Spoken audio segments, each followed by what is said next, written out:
What is up, everyone? Well, here we are again. I wanted to do some additional Dark Souls runs. Not not the same kind of run that I did, where it was like sort of a 100%-ish comprehensive style run. The thing about Dark Souls is that you can replay it many times in many different ways and still have it be different and entertaining each time. So what I wanted to do was do some more Dark Souls runs that were sort of themed. So we're talking like runs where I put particular limitations on it, or where I try to do like a cosplay of a certain character or a certain build, that sort of thing. And do these in sort of an expedited fashion. So what I mean by that is I'm not going to be going through and doing every single thing. I'm just going to be getting my build together and then finishing the game. So in the interest of doing this, I wanted to, well, do it. What are you aiming at? And the first one we're going to be doing is one that's near and dear to my heart. We're going to be doing a GiantDad run. Now, if you don't know what the GiantDad build is, well, have you ever played Dark Souls before? For reference, I'm using OnlyAfro's version of this build, which I have open on the screen next to me. I will reference that link in the video description for anyone who wants to use that build as well. It caps out at level 100, so it's not going to be too difficult to reach that. And it's a heck of a lot of fun.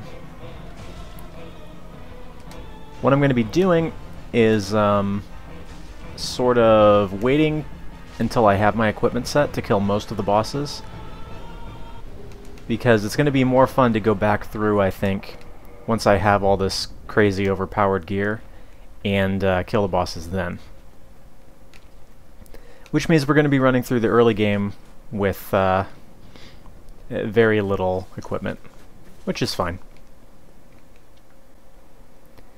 By the way, as you've probably noticed by now, I'm going to be using a different editing style in this video versus the previous Dark Souls playthrough. I don't want to go through and just show every single thing, because I think it would be boring, especially since I've already done a Dark Souls playthrough, which may or may not have finished uploading by the time this one goes up. I'm going to cut it down to sort of like highlight reel, or sort of like a montage sort of thing, because that sort of content has been successful on my channel in the past. The important stuff's going to be in, and the fluff is going to be cut out, essentially, is what you need to know. Alright, so Strength 16, Dex 10 is actually as high as we're going for those particular stats, which means I can two-hand the ChaosHander now. And I'm not going any higher than that. By the way, I have not actually fully planned out my route. I'm just going to sort of play it by ear. I think that probably be better. It's not going to be a speed run or anything like that. Alright, so I can't see all this lightning. We do need to kill the rock here, because his ring is an essential part of the gear. As it is with most builds, actually. Oops. I love that we still got 30 damage out of that swing just because of the pine resin. That was almost a bad idea. If he had swung, I would have been dead, but of course I was staggering him. Alright, there's our ring. Good to go. Let's go gather our shield, which is the grass crest. Alright, so I do not need to kill the knight, so we'll just leave him alone. In the interest of speeding up this playthrough, I am going to be using the dupe glitch for souls and humanity. If you don't know what that is, well, good, I'm going to show you what it is and how to do it. If you do know what it is, then you will understand that having beaten this game many times, I'm just interested in speeding up the whole process, especially for a thing that's going on YouTube. I think it'll be better for you lot if the whole process of, well, I'm going to go grind for souls or something is, you know, taken out.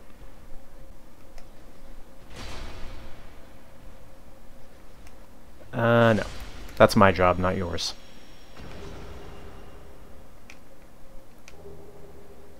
Okay. So, the dupe glitch. Let's go ahead and take a look at this one. So, in order to do the dupe glitch, you're going to take advantage of the fact that Dark Souls will store and queue actions in the order that they're input. So, the easiest way to explain this is you probably had a situation where you were about to be hit by an enemy, hit the roll button, and got hit before the roll activated. And then, after you got hit, you still performed the roll, even though, you know, you'd pressed the roll button 5 seconds ago or something. That's called a stored roll. What we're going to do is take advantage of that fact and get the game to think we're using one item when we're actually using another one. So let me demonstrate storing actions. I'm going to parry and then immediately press backstep and watch what happens. Parry, backstep. I'm going to perform the backstep after I parry.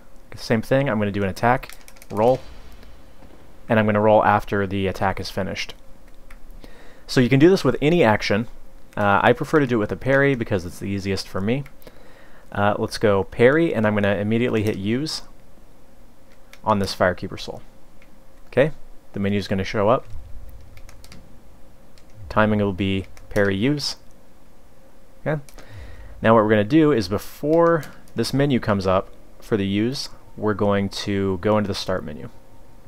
It's worth noting that this only works with items that have a yes or no dialogue because you have to have this menu pop up. So parry use start. At this point I can take my time. If I exit out of this, that'll come up. So what we're going to do is we're going to go into the menu and use an Estus flask from the menu. You'll notice this dialogue still pops up. However, the game thinks that we're using an Estus flask, not a Firekeeper Soul. But watch what happens when I click yes. I actually get the effect of the Firekeeper Soul, but it's not consumed, so let's watch it again.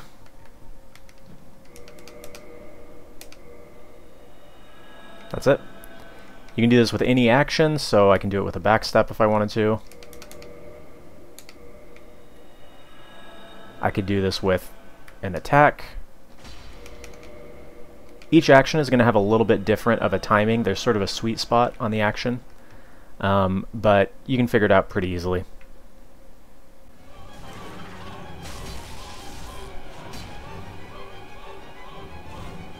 Funny thing, I think I mentioned this when I did my initial playthrough of this game, but the first time I did this boss is actually the longest any Dark Souls boss ever took me. It took me about 2.5 hours to finally beat this.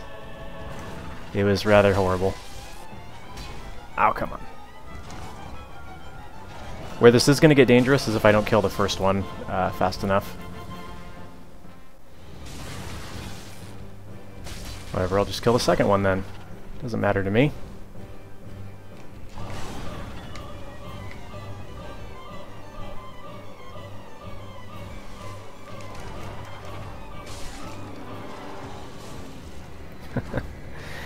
Not going as smoothly as it could, but yeah, we'll be fine. There we go.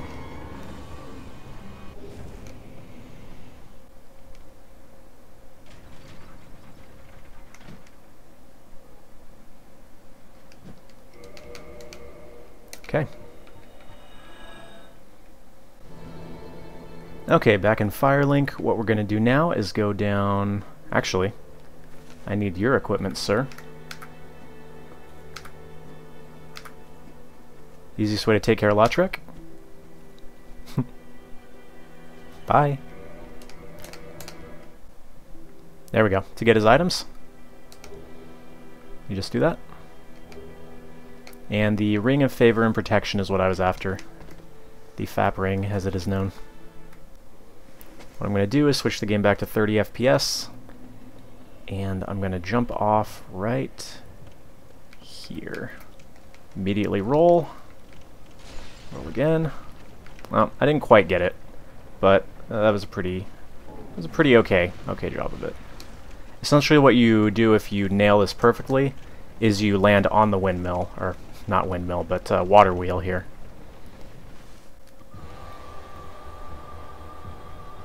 Do your worst, naked spider lady. Oh, that's not too bad. What you can do a lot of times is just rely on Mildred for the majority of your... Oh, and I'm dead. No, I somehow survived that. Holy crap, that was scary.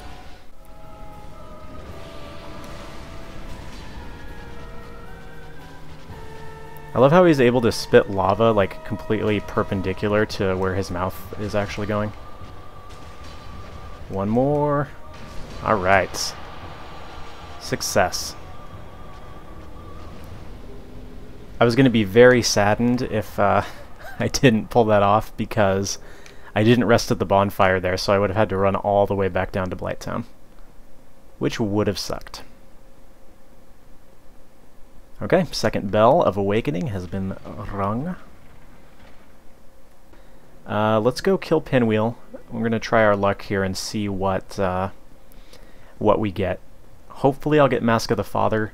If I don't, it's not a huge deal. I just have to progress a little bit more before I can get it. We might be running as a giant mom or a giant child for a while rather than a giant dad. Of course, he is known as being the most difficult of all bosses. Not really, though.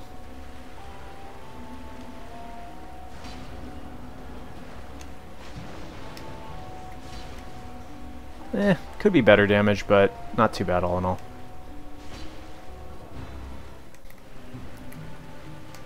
As you can see, he did not even touch me. Alright, fingers crossed. Pray to the guards of RNG. Nice. That's what I like to see. Okay, here we are. How could I have forgotten? There it is.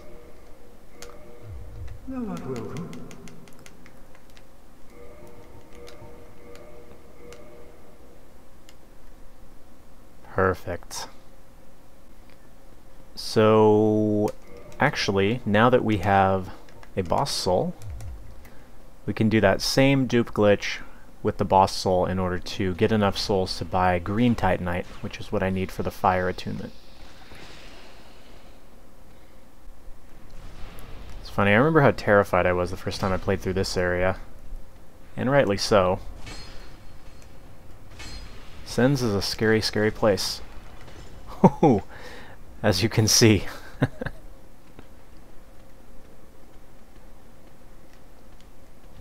Crunch. And I'll show you another neat trick you might not know. Although I kind of want to... Well, it's fine. I kind of wanted to go get the serpent ring, but I don't need it. Anyways, if you backstep, you have unlimited poise, so you can actually backstep through the boulder there. Save yourself a little bit of time. It scares the crap out of me every time I do that, but you can do it. See if I can knock this guy off the edge. That'll be the easiest way to do it. Uh-oh. Uh-oh. Uh-oh.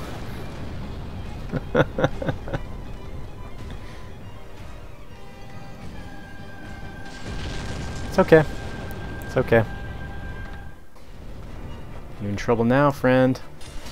You are in trouble now.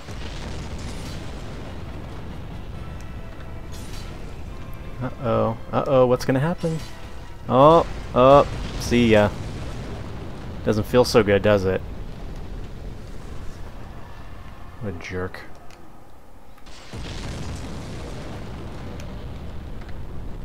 That's right. What are you gonna do about it?